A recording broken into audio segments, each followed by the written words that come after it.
खेल रत्न पुरस्कार विजेता मनु भाकर हमारे साथ बातचीत करने के लिए मौजूद है। देश की राष्ट्रपति ने उन्हें आज खेल रत्न पुरस्कार से सम्मानित किया है। किस तरीके से देखती हैं और क्या आपने अपेक्षा की थी कि आपको इस पुरस्कार से सम्मानित किया जाएगा, और पुरस्कार पाने के बाद कैसा महसूस कर रही हैं मनु भाकर? जी, खेल रत्न अवार्ड अपने देश का सबसे one of the most prestigious awards है और मेरा ऑनर था आज रिसीव करना, और ये लाइफ टाइम ऑनर रहेगा मेरे लिए कि मैं खेल रत्न अवार्डी के नाम से जानी जाऊंगी। और definitely goal as an athlete मेरा यही रहता है कि मैं जितनी हो सके मेहनत करके अपना बेस्ट परफॉर्मेंस दे के मेडल्स जीतूँ अपने देश के लिए। और अवार्ड्स हमें डेफिनेटली मोटिवेट करते हैं आगे आने वाले टाइम में भी हम, और इंस्पायर होते हैं कि हमें आगे और बेहतरीन करना है और बेटर परफॉर्म करना है और मेडल्स जीतने हैं। इसके अलावा बात करें उन आने वाली पीढ़ी के लिए मनु भाकर क्या सोचती हैं और क्या कुछ करना चाहेंगी? जो मनु भाकर जैसी प्रतिभा रखना चाहते हैं अपने बीच, वो भी देश के लिए पदक जीतना चाहते हैं। तमाम युवाओं के बारे में पूछ रहा हूँ। मैं सबको यही कहना चाहूँगी कि मेहनत का कोई शॉर्टकट नहीं होता है। कोई भी लक्ष्य आपको पाना है तो उसका कोई शॉर्टकट नहीं होता है। आपको लंबे रास्ते से, मतलब मेहनत के रास्ते से आपको आगे बढ़ना पड़ेगा। और जैसे कहते हैं ना कि सब्र का फल मीठा होता है, वैसे ही मेहनत का फल भी बहुत मीठा होता है। तो एक एक करके अपने लक्ष्य बनाते जाइए और छोटे छोटे लक्ष्यों को पूरा करते जाइए, और एक दिन आप ज़रूर बहुत आगे जाएंगे और बहुत बड़ा आपका नाम होगा। देश का जो खेल रत्न पुरस्कार है, एक बड़ा पुरस्कार है जो एक खिलाड़ी के लिए एक सपना होता है। आपने अपने करियर में काफ़ी उतार चढ़ाव देखे, अपने करियर में बहुत स्ट्रगल किया, और हमने आपका मैच की बात करें तो आपके मैच को देखा हमने, तो कितनी एकाग्रता के साथ आप अपनी परफॉर्मेंस दे रही थी और गोल्ड मेडल से आप चूक गई। तो कुछ लोग होते हैं जो कोशिश करते हैं पर नाकामी मिलने के बाद उस रास्ते को बदल देते हैं। उन लोगों के लिए क्या कहेंगे कि अगर कुछ लक्ष्य है प्राप्त करना है तो उसके पीछे चलना ज़रूरी है, जिस तरीके से आज आपने खेल रत्न पुरस्कार प्राप्त कर लिया? बिल्कुल, आपने लक्ष्य ठाना है उसके पीछे तो आप नहीं जाओगे तो कौन जाएगा आपके लिए।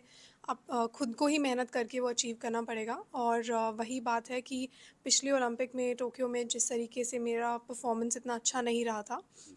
और अगर मैं गिव अप कर देती तो मैं आज यहाँ कभी हो ही नहीं पाती।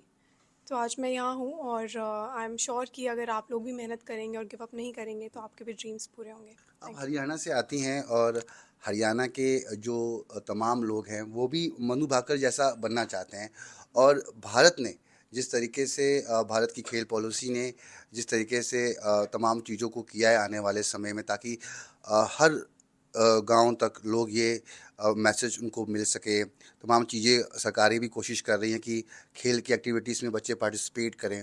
थोड़ा दूर हो जाता है स्टेडियम, लोग जा नहीं पाते, आने पर। भारत की खेल नीति के बारे में क्या कहेंगे? और एक सवाल भारत सरकार के लिए, जिसने आपको उस काबिल समझा कि आपको खेल रत्न पुरस्कार से सम्मानित किया।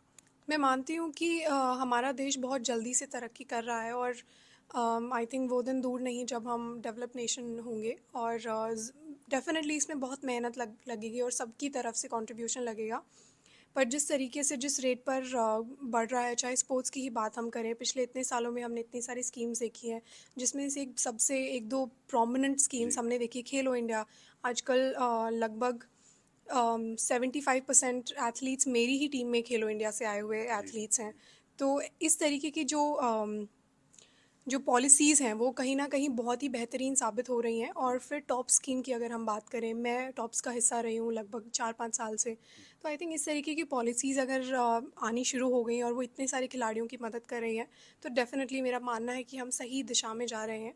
और इसी दिशा में हम थोड़ी सी और टाइम के साथ जो भी इम्प्रूवमेंट नीडेड है, या फिर टाइम के साथ जो भी चेंजेस नीडेड हैं, वो करते जाएंगे और हम आगे बढ़ते जाएंगे। आपको भी क्या अभी आगे खेल में ही आगे बढ़ना है, या फिर कई लोग कई बातें कर रहे हैं कि यू आर गुड नहीं लुकिंग, नहीं, आप मुझे पॉलिटिक्स खेल में ज्वाइन कर ही लेना चाहिए, मूवीज ज्वाइन कर लेना चाहिए, मॉडलिंग ज्वाइन कर लेना चाहिए?